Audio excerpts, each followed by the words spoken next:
What's up, guys? Welcome to the MMA X Factor podcast. I'm your host, Notorious Pigs. It's been a long time coming since I've done a video, and I know kind of felt bad about it, but it is what it is. I decided to drop one for this card because it is so stacked, and obviously we have my favorite fighter fighting this weekend, Max Holloway, taking on Dustin Poirier for the second time in the main event. And we have an awesome card overall. I mean, I think there's going to be a lot of exciting fights. I think we'll see some violent finishes, and we might see a few rising stars show themselves to the world. And but let's get down to the business. I mean, let's just talk about this main event. I mean, it's such an awesome fight that there's a lot of different things that we could talk about here. And let's just start with the first fight between the two guys. In the first fight, we had Dustin Poirier beating Max and beating him in the first round. Now, if you guys don't really look at the fight and just see the result of it, or you just see the finish, it might look like it was an easy W. But I don't think that's what happened necessarily. I think there's a few different key elements in that fight that could still play a factor in this one. I think, first of all, for UFC debut, Max Holloway looked very good on the feet. I think he showed his ability to dictate pace and rhythm, and we've seen that time and time again in his career. So it wasn't an accident. That was one of the things that he showed us right away. He showed us some creative striking, and to his detriment a little bit, because he got taken down because of being a little overzealous with the knees that he was throwing. And, Dustin showed, like a smart fight IQ. He decided to take it to the ground because striking was a little bit iffy, and then from there he took mount right away, and just went through a beautiful a sequence. He went for the armbar, and, many people would have tapped to that armbar, but Max, he turned into him, and then as soon as he was doing that, Dustin was already setting up a triangle, and then from there, he mounted Holloway and was able to pretty much give him a choice whether you're gonna tap to choke or you're gonna get your arm snapped, and Max wisely decided to tap. So I believe that in this fight, we might see a similar story with Max being able to set the pace. And I think that I almost can guarantee you that unless someone gets caught, very early and gets knocked out, I definitely think that Dustin Poirier is going to shoot takedowns in this fight.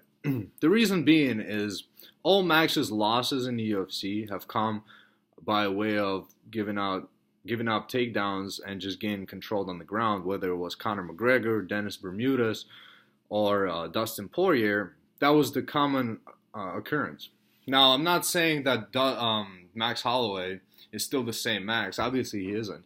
But if there's an area where you can, or you should at least try to exploit Max, that would be one. And I think Dustin knows that. He has a very smart camp, and they will try to switch up the pace of the fight at least a few times and try to take it to the ground. Now, whether he's going to be successful or not, that's a very good question. But if I were to guess, I do think that he's going to get a takedown in this fight.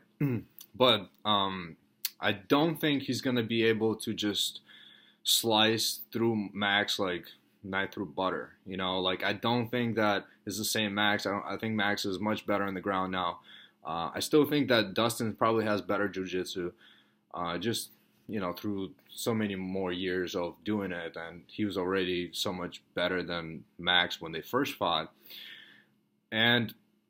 But I think the gap, is not going to be as big, and I think Max is going to be able to either get up or he's not going to take too much damage, and that's what's going to be. And I think it's going to take more than just one takedown for Dustin to win this fight. if his game plan is strictly to wrestle. But I don't think it's going to be that per se. I just think that it's going to be an element that will play in this fight, and it's an important area where the fight might get decided. So the other thing that from the first fight that was obvious to me is Max's ability to control distance and set the pace, and that's one thing that he's been so great at throughout his career and has only gotten better, and that's one of the things that makes him a champion that he is his ability to always be ahead of the guys in terms of the pace and in terms of what he does with his footwork. And I do think that he's going to be able to be better than Poirier with his footwork in this fight and with his distance management. One thing that he doesn't have in this fight is the reach advantage, which is interesting. But it's not the first time Max has fought without having the reach advantage. And he's able to eventually find his range. That's what he's good at, because he's one of the fighters that likes to utilize jab. And I think that's one of the most underrated things in striking, and especially in MMA, is the use of the jab. I don't know why so many guys don't use it. But that's one thing that Max does use it. And you see that with champions, great champions like Robert Whittaker. That's one of the key elements to his game as well. And that's, Joanna Jędrzejczyk, she was one of the best as well at that. And I mean, it really is a key to establishing, your range, your timing, your combinations off of it. And Max is really good at it. And I think he's going to be able to find his range here. Now, I do think that Dustin has gotten a lot better in his striking as well. And I think the key point in his career was that loss to Conor McGregor. And after that, Dustin really made some huge leaps in his career, and that was nice to see, because a lot of guys, when they lose to Conor, they kind of fade away. Not many of them make that step up, but Max and Dustin Poirier were two great examples of doing just that. They both improved tremendously, and they're completely different animals now. So I think that Dustin does have better understanding of distance now than he used to. I think you could definitely see that in Eddie Alvarez's fight in the second one compared to the first. Eddie wasn't able to find his range or hurt Dustin on the feet really compared to the first one, where he cracked him. And, it looked like Dustin, in a way, kind of looked for a way out, although that knee was illegal. I'm not going to say that it wasn't. But, you know what I'm saying? Like, his defense in the second fight was so much better that he wasn't getting touched like that. And against Justin Gaethje, especially early, you could see like how much better his defense was. He would land shots and then he would step away, he would slide away, he would counter, and that's the shot that he landed to finish Gaethje was off the counter to a leg kick. So, I mean, Dustin has definitely improved in that area of the fight. And I do think that both men will still land on each other. I think that it's not going to be an easy fight either way. That's my belief. So distance control will play out, I believe, in Max's favor overall. But he's going to get touched up too, especially that he doesn't have that reach advantage. So it's going to be harder for him to control it as well as he usually does. So I expect some shots from Poirier to land as well. So if we look at the next factor, and that is a big one, I believe Max going up in weight. We obviously have to talk about it. We've never seen him at 155 in the UFC, although he was scheduled to fight Khabib, and unfortunately that fell out. Really sucked, but in a way maybe it was for the best, because now we might be able to see Max on full camp fighting Khabib sometime in the future. Who knows? So, but if we're talking about Max moving up, I believe that he's going to benefit from it tremendously. I do think that he's going to have more power at the weight class. I don't think he's going to be necessarily a one-punch knockout artist all of a sudden, but he's going to have more power. I think he's going to be an example of like DC, how he moved up and had more power, or how like Robert Whittaker, Kelvin Gastelum, guys like that. When you dehydrate yourself less, it kind of benefits your body. Who would have thought? And and that would be an example here as well.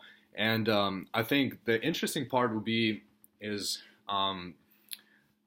how is his cardio going to respond to that? Cutting less weight, and I think it should be even better. And it's hard to imagine how Holloway could possibly have better cardio than he usually does. But if he does have better cardio, I mean, that might be a big trouble for Dustin. Dustin doesn't have a bad cardio, but you could see that Max 100% only throws more and more volume as the rounds go on, and that's not necessarily the case with Dustin. And I think that if Max is able to dictate pace early, it might not have to go to fourth round. It might not have to go to fifth round.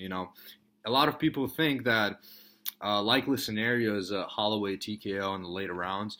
I wouldn't say that I don't see that necessarily, but I'm not going to be surprised if he catches Dustin early and finishes him even in the first round. And the reason why, there's two reasons behind it. We've seen that with Dustin Poirier, him kind of starting out slow and then getting cracked and finished against very precise strikers like Michael Johnson and Conor McGregor. And Max Holloway, he's also an elite precision striker. He doesn't have the Conor McGregor power. I don't think he'll have it. But I do think that if he cracks Dustin on the right spot early and having more power at this weight class, I think he can hurt him and finish him early. I wouldn't be surprised. Another thing that I wouldn't be surprised at, if Max is able to finish him not just by strikes. I don't think that that's the only possibility. I think Max has a nasty, nasty guillotine, and Dustin likes to duck his head a bit. I can see a scenario where Max is teeing off on Dustin, and Dustin just kind of gives his neck and gets choked rather than getting finished by strikes. I mean, the odds on that, I believe, is plus 1,050, somewhere around that range. I think, obviously, bookies don't think it's a likely outcome, but I think it wouldn't surprise me if it happened. So I think that's one thing that we can, like that could happen. I mean, it's not the craziest thing. Now, if we're talking about more about Dustin, let's talk about some betting lines. What about that? So, personally, at this moment, I only have one small, tiny poke on this fight, and that is the one I just talked about. Submission by Holloway. I put $10, a 0.1 unit on submission at plus 1,000. I think I got plus 1,095. I put it pretty early. I just thought the line was kind of crazy, and why not take a shot? I'm kind of waiting for the little bit of a line movement. I think that the line will come closer, especially in the last day or two. I expect Dustin to look great on the scales, and I think that people, sometimes like to bet right after the weigh-ins or the day of the fight. So I'm looking at Holloway to get into the minus 170, 180. I don't know if he will, but if he does, I will put probably a few units.